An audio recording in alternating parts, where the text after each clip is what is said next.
Okay, this is going to be a quick video, but going to cover multiple things. So we have the Black & Decker Brew and Go. It is a 1-cup coffee maker, very inexpensive, reusable filter.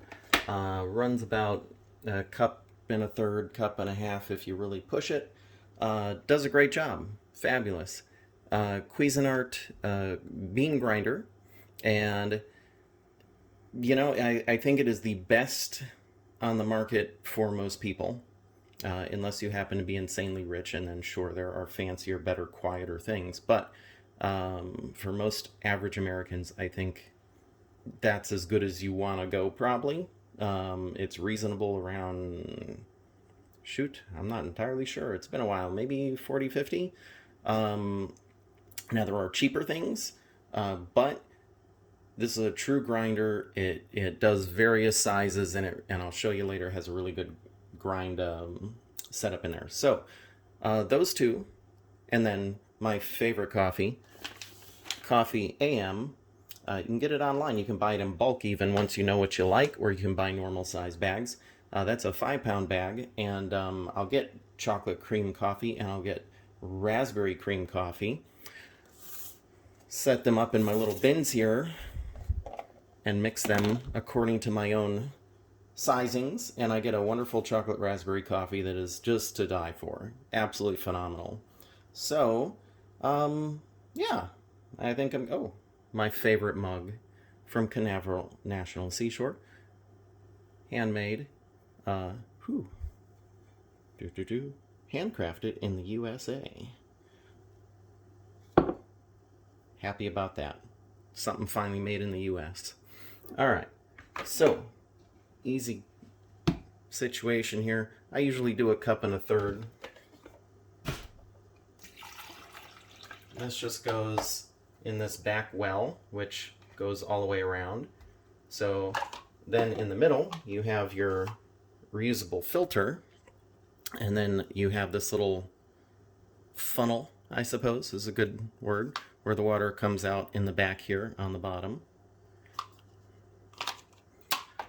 But first, we need beans to be ground.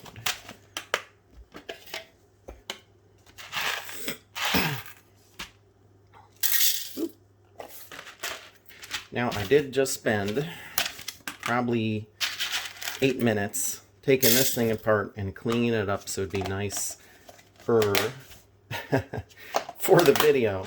But that's, yeah. One of the downsides to it is that it does produce kind of a feel of static electricity, and the coffee will stick to the inside of the tank here. You will get some little grinds here that'll stick, but not nearly as bad. I'll show you a little bit of what I had to clean up later. Okay, so I have the set super fine. I like to really crush it and get the most flavor out of these things. So, okay, I'm kind of redoing this for a second. So I ground the first one, but you know what? I wanted to sound meter this sucker.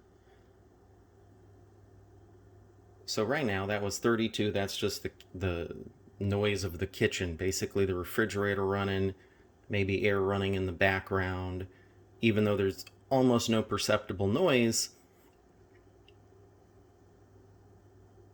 it's registering. So, all right, let's go.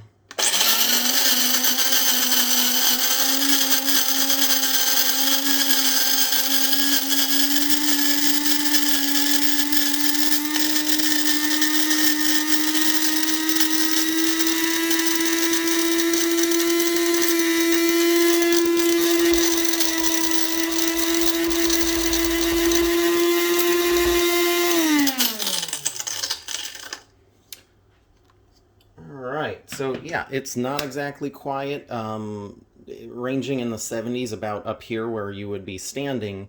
That's not so bad. That's below the threshold where you should be using ear protection, which I think is like 80 something. And actually, I just bought a Ryobi electric mower that runs in the low 70, 73-ish. So it's right there about the sound of my mower. I don't know if that's good or bad. That's a little weird. But in any case, it's not horrible. It's loud. I have had people in my kitchen's right here. My master bedroom's right in the almost connected to the kitchen. It's right outside of the kitchen on the other side. And I have had people just totally sleep right through that. So I don't think it's so bad, but you know, I'm sure if you had lots and lots and lots of money to spend, you could get something quieter. All right.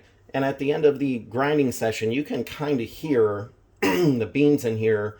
Maybe there's one or two beans left and they're bouncing around. So then what you do is you just give it a little wiggle and it kind of throws those into the grinder a little better, and they get chopped up, and you can hear that when you're standing here. So now, and function wise, you have one button here, and this is basically a timer. It has a set of, oh, how many cups do you want to make? So if you fill this up and you just want to do so many cups, but if you're like me and you're going to do your own measurement for coffee and don't want your grinder to determine how much coffee is going in your coffee, then that's sort of irrelevant, and I just consider it a timer.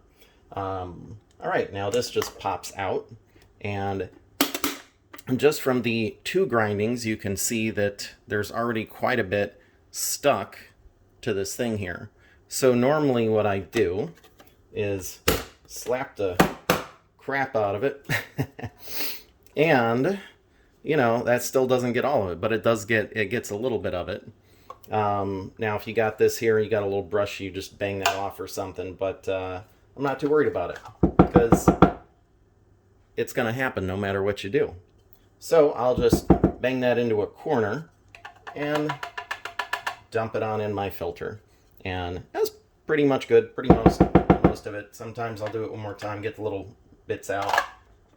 Drops in there. Down, power, and it's going. Now this thing, I only ever do my chocolate raspberry coffee in here, so I don't worry about cleaning this on a regular basis. You can see that it has left crumblies on the countertop, and that'll happen. You know, it sticks to that. You just do a quick wipe, brush your hands off in the sink. Problem solved. Now this sucker goes pretty quick. I'll just leave it run here, and we'll keep an eye on it.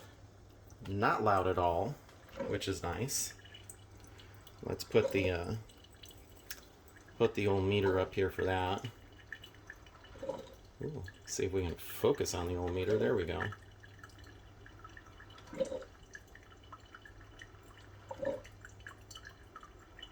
So yeah, mostly running at 40 with some jumps to 50.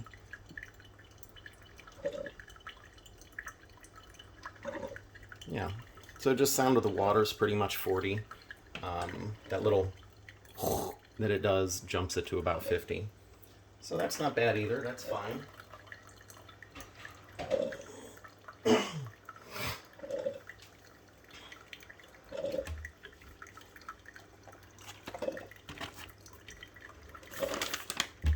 CoffeeAM, good stuff. And no, they're not paying me, and no, they're not paying me, and no, they're not paying me, and no one pays me. I just think these are quality, inexpensive products that are worth telling people about, you know. So often we just complain about the bad things, and I would rather push the good things than just fuss about the bad.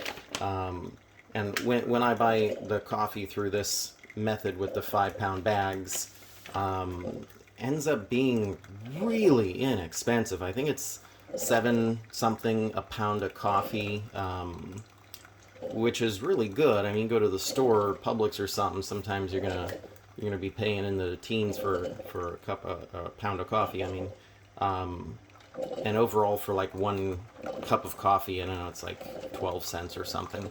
I did the math, but it was a long time ago, so I'm gonna let that finish for a second.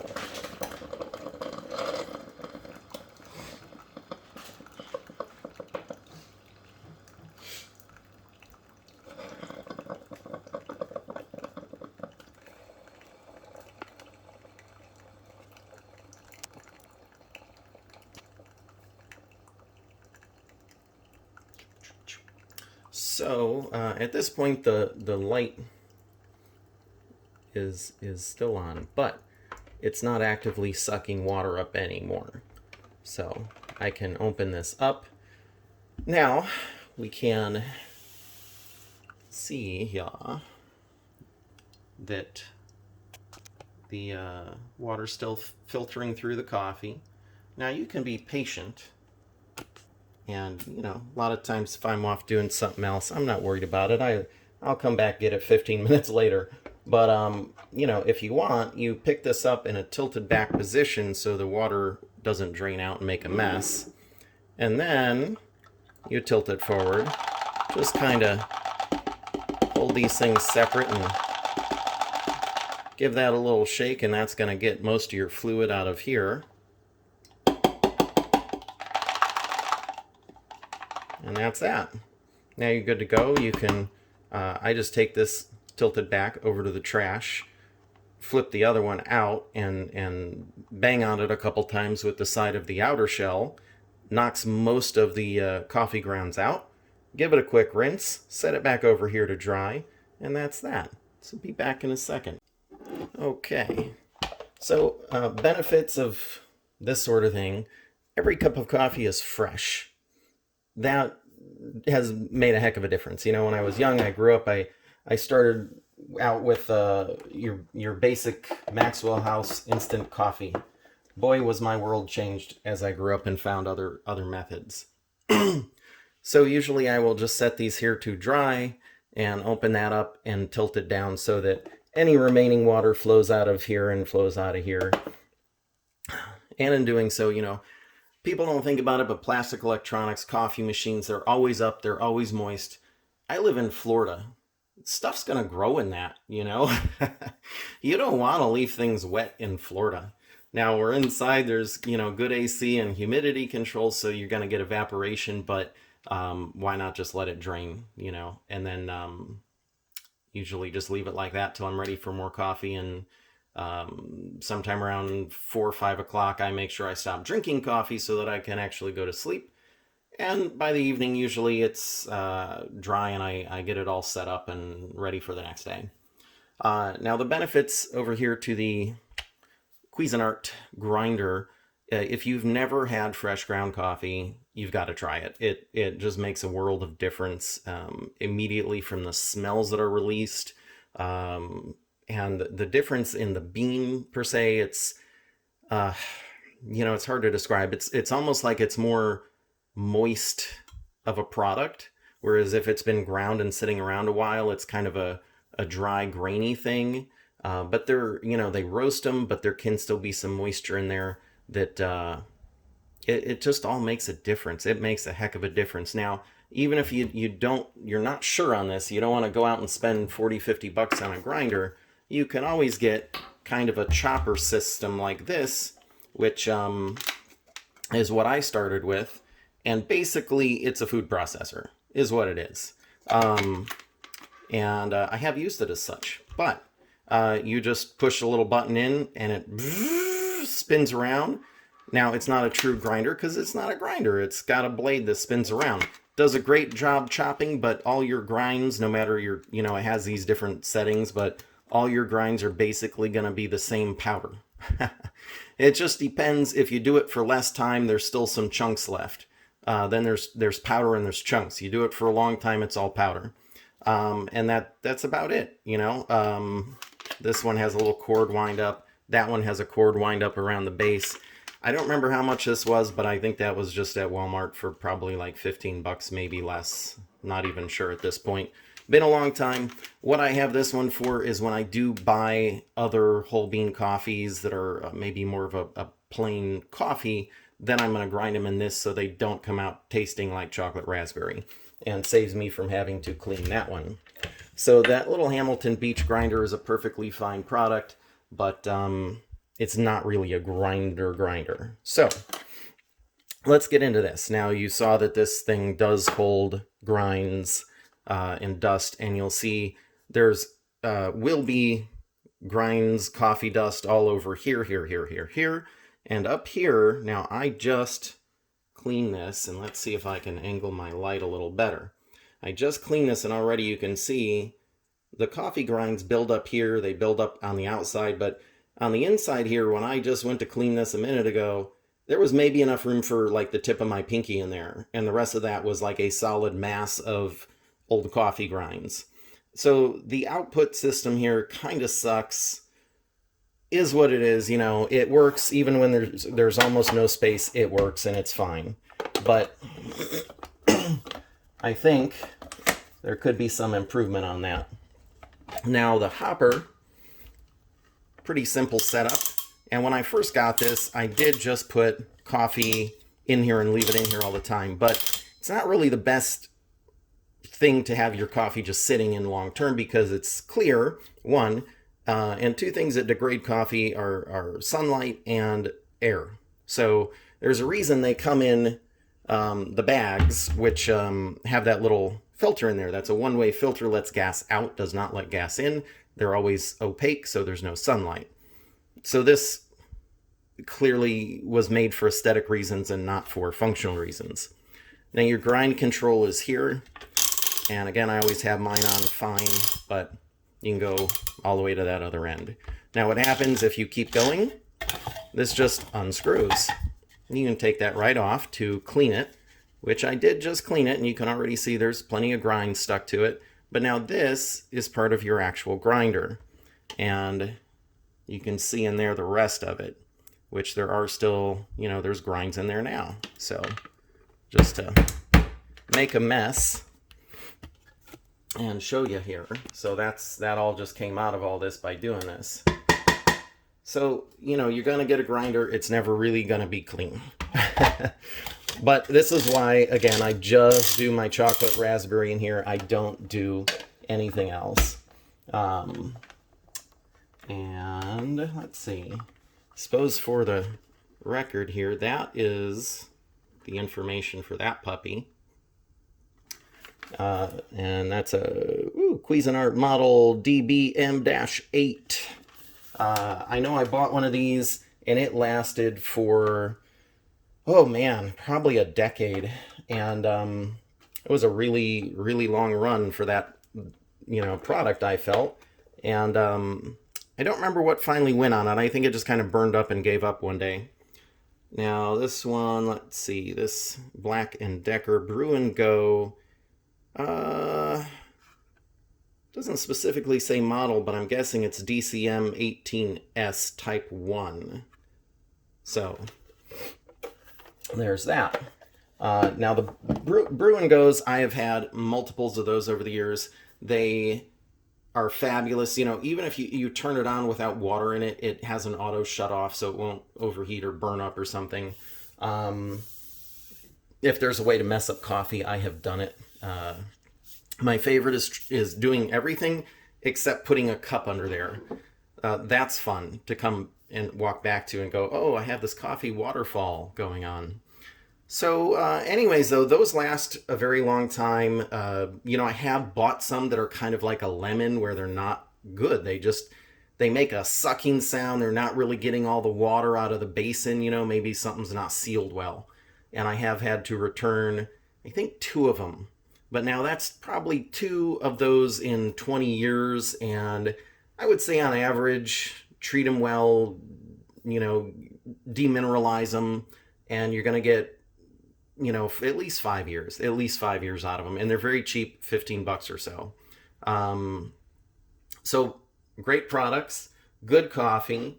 I wish you could smell this. And if you're in Florida, go to Cape Canaveral National Seashore. It's a beautiful place.